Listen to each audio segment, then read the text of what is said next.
सचिन पायलट अब क्या करेंगे? सचिन पायलट को कुछ नई घोषणा करनी ही नहीं थी तो 2 दिन पूर्व 11 जून को दौसा में अपने समर्थकों की भीड़ क्यों जुटाई? सचिन रैली में मुख्यमंत्री अशोक गहलोत के खिलाफ मुखर होकर क्यों नहीं बोले? क्या सचिन अब कांग्रेस में ही रहेंगे? क्या सचिन को भविष्य में कुछ अच्छा होने का ठोस आश्वासन कांग्रेस से मिल चुका है? ऐसे सवालों की सूची बहुत लंबी है। आइए एक एक करके इन सभी सवालों का जवाब तलाशने का प्रयास करते हैं। सबसे पहले महेश कुमार वैद्य का सादर अभिवादन स्वीकार करें।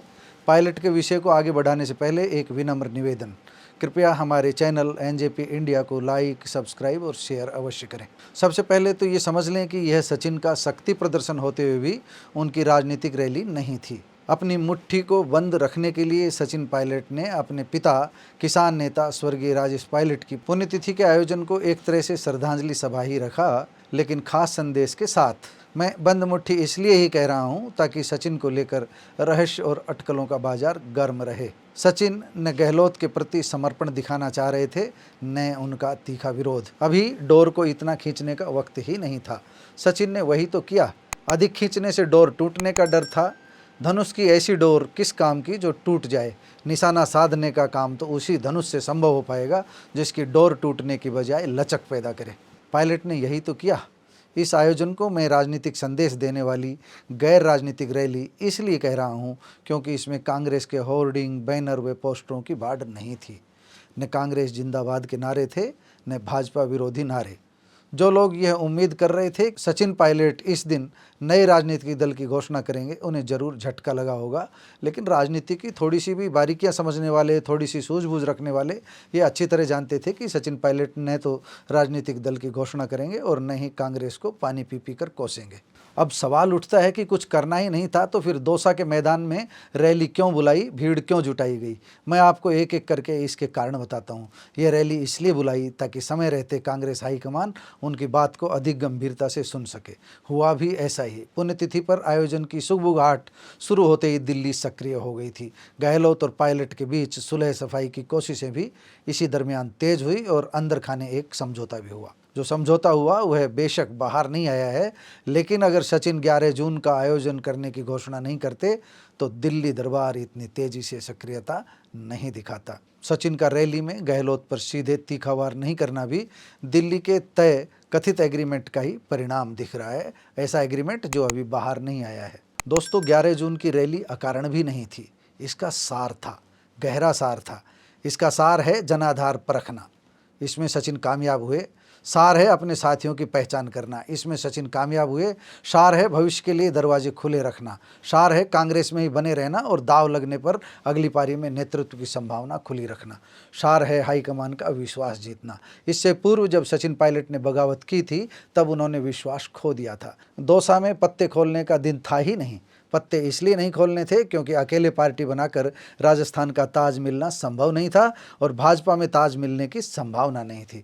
राजनीति के जानकार बता रहे हैं कि कांग्रेस जितना भाव दे रही है और आगे जो देने का अंदर खाने वादा किया गया है उतना भाव दूसरे दल में जाकर मिलना संभव नहीं दिख रहा था। पुण्यतिथि के आयोजन में सचिन यह संदेश देने में कामयाब रहे कि वह युवाओं के लिए लड़ाई लड़ रहे हैं। वह यह भी बताने में कामयाब रहे कि उनकी लड़ाई भ्रष्टाचार से है।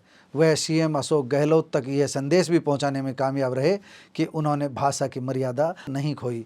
जुलाई 2020 में जब सचिन पायलट ने लगभग 20 विधायकों के साथ गहलोत से बगावत की थी तब गहलोत ने उन्हें निकम्मा और नाकारा तक कह दिया था। कुछ समय पूर्व तो गहलोत ने सीमा लांघते हुए सचिन पायलट को गद्दार तक कह दिया था। सचिन ने दौसा से यह संदेश दिया है कि वह पूर्व में की गई गलतियां नहीं दोहराएंगे और उतावलापन दिखाने के बजाय ठंडे दिमाग से और धीरज के साथ आगे बढ़ेंगे। उन्होंने खुद को गरीबों का मददगार बताते हुए वसुंधरा सरकार के समय खान आवंटन पर फिर से सवाल खड़े किए।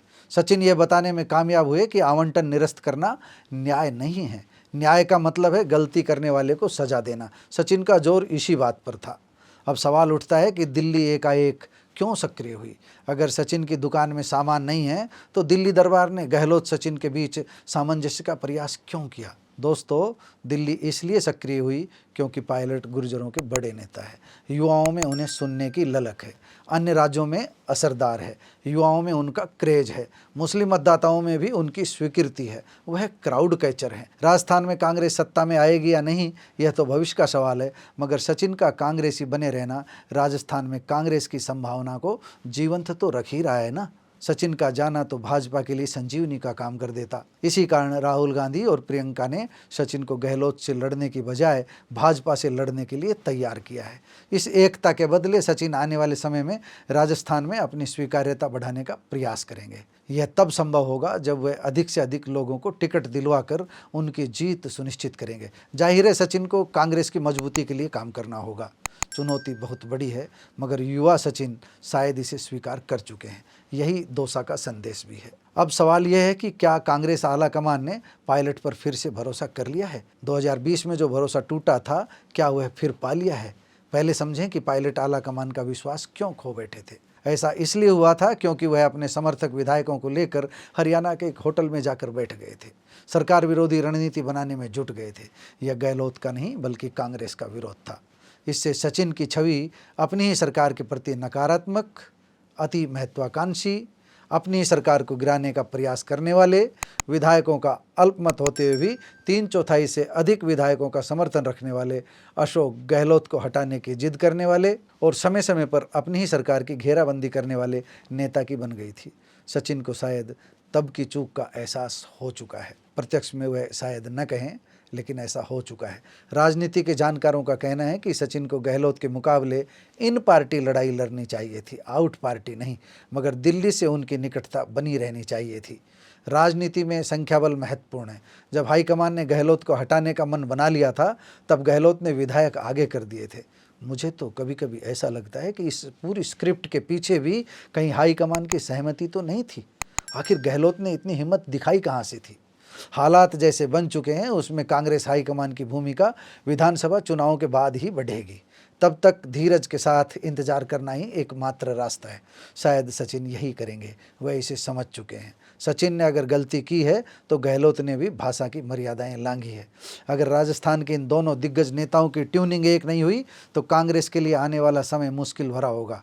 अगर गहलोत ने सचिन के स्वाभिमान को ठेस पहुंचाई तो युवा सचिन के लिए फिर भी दूसरे दलों के रास्ते खुले हुए हैं, मगर गहलोत की राह कांटों भरी हो जाएगी। ऐसा इसलिए कह रहा हूँ क्योंकि गहलोत को सचिन जैसे क्राउड कैचर लीडर नहीं बल्कि यस मैन चाहिए। अब चलते चलते गहलोत सचिन प्रकरण को लेकर एक कड़वी बात। हरियाणा कांग्रेस के वरिष्ठ नेता राव इंद्रजीत सिंह ने भाजपा में शामिल होने से पहले पटौदी में बड़ी रैली की थी। उस रैली से पहले ऐसा माहौल था मानो राव इंद्रजीत पार्टी बनाएंगे, मगर राव ने ऐसा नहीं किया। राव के पटौदी में ताकत दिखाने के बाद भी कांग्रेस उन्हें इसलिए नहीं रोक पाई क्योंकि भूपेंद्र सिंह हुड्डा का जलवा था। राव भाजपाई बन गए क्योंकि कोई चारा नहीं बचा था। राजस्थान में भी गहलोत ने अगर भूपेंद्र सिंह हुड्डा जैसी भूमिका निभाई तो एक जोड़ीदार दूर चला जाएगा। इससे गहलोत तात्कालिक तौर पर बेशक अपने मन को थोड़ी शांति दे सकेंगे, मगर कांटा मानकर जिन्हें निकाल कर फेंका जाएगा वह समय आने पर उनके ही पैरों को चुभेंगे, उनके ही पैरों को छलनी करेंगे। इसका दर्द पीढ़ियों तक झेलना पड़ेगा। एक बार फिर निवेदन, कृपया हमारे चैनल को लाइक और सब्सक्राइब करें। नमस्कार।